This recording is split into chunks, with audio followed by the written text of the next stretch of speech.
The Crusades. What image just popped into your head? Maybe you see masses of Christians in the heat of the desert, decked in chainmail and clad in the white and red emblems of the Templars. Maybe you think of the Reconquista in Spain. What about this? Yeah, that's right, the snow, the cold. These are the Northern Crusades, taking place in the Baltic. First, some context. At this point, Christianity has spread, at least nominally, to pretty much everywhere major in Europe except for the southern coastline of the Baltic. It first spread through the Roman Empire and to some other nearby areas via some early missionaries. Then it's reinforced by the Frankish Empire, Charlemagne, and then the Holy Roman Empire.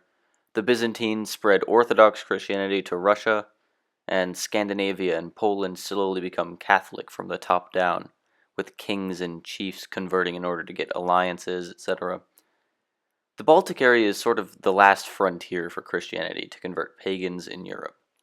So it's a natural target for missions and conquests of that sort. It's also a natural target for the Germans, who are eager to push northward and eastward into the less populated and economically viable Slavic and Baltic regions. This process of German settlement eastward is called Ostsiedlung, and it's not like it's an organized mission, it's just kind of a historical trend. But, side note, during the First World War and the Second World War, the Second and Third Reichs kind of propagandized this process, and they manifest it into the more commonly known push for Lebensraum.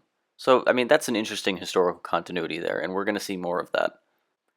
Anyway, the local nobles and clergymen, especially the Germans, are looking to expand into this area of the Baltic, but not just the Germans, because like anywhere else in the world, the other neighbors are equally interested in expansion. You got the Poles, the Scandinavians, the Russians a little bit. For example, Sweden is pushing into Finland, Denmark is pushing into Estonia, and so on.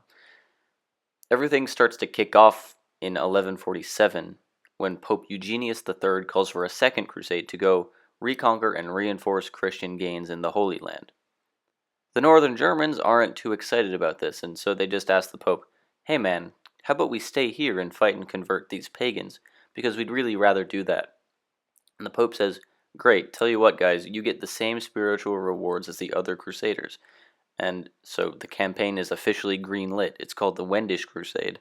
And they're pretty successful at killing the Wendish pagans, but they're not that successful at converting them.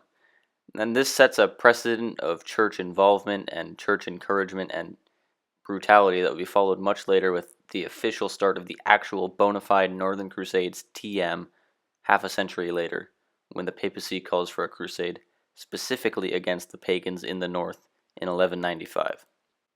So that official campaign is eventually kind of taken over and helmed by a German bishop named Albert, who first goes up here into an area called Livonia, establishing a city and a center of trade called Riga in 1201. And from that headquarters, he establishes a religious military order, just like the crusading orders, the following year. It's called the Livonian Brothers of the Sword, and he uses them to go convert the remaining native peoples in the area called the Livonians. And naturally, this is called the Livonian Crusade. Of course, he still needs recruits, so he tours the Holy Roman Empire and gathers some people up, then gets even more by getting the Pope to dedicate Livonia to the Virgin Mary, calling it the Terra Mariana.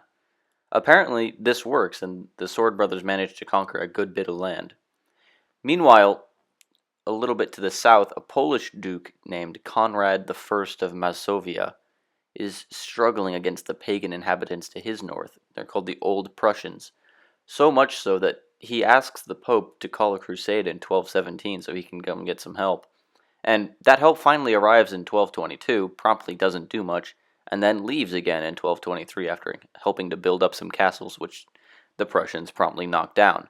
So Conrad tries to form a military order of his own, similar to the Sword Brothers, but then they also all get killed, so finally in 1226 he asks the mostly German Teutonic Knights, an experienced order that had taken part in the Crusades, for some help. And so the knights agree, and then they go meet with the Holy Roman Emperor, who issues a decree granting them imperial privilege to conquer and hold Prussia in the name of the Pope. And they promptly go and do that, with a lot of bloodshed and with consolidation taking decades, bloody revolts popping up every now and then. The Livonian sword brothers to the north get crushed in a battle in 1236, so eventually they have to also assimilate themselves into the Teutonic Order as an autonomous branch, the Livonian Order. So the map now looks like this. German monastic states, Ordenstaaten, control all of this formerly pagan territory, subjugating the indigenous populations and slowly suppressing their native religions in favor of Catholicism, now with a big piece of the Baltic pie and controlling a rich trade in amber and fish. Eventually, after a century or so, their neighbors in Poland, Lithuania, Sweden, and Russia would grind them down, with the Teutonic Knights being dealt a crippling defeat at the 1410 Battle of Grunwald, or Tannenberg.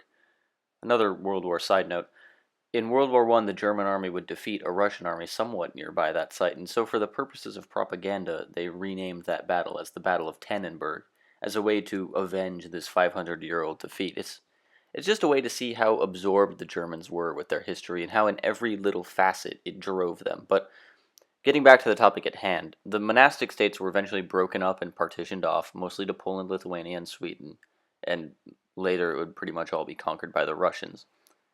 The way I see it, the Northern Crusades were the perfect marriage of secular and religious goals, with the church serving as a very handy excuse for local rulers and ambitious Germans to expand their domains. What does the church want? It wants more Christians, more churches, and more land.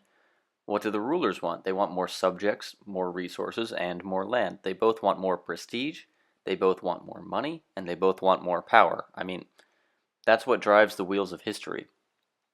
Either way you see it, the Northern Crusades dramatically changed the Baltic region, transforming the frontier area into a Germanic-dominated trading hub, institutionalized by organizations like the Hanseatic League.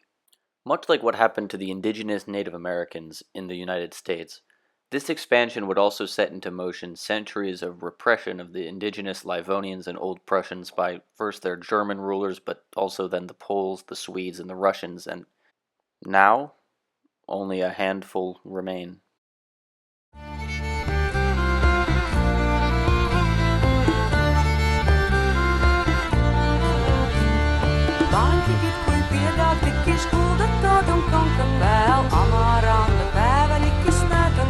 Paistam sev, kā jāganā topis brīvīt samtījām.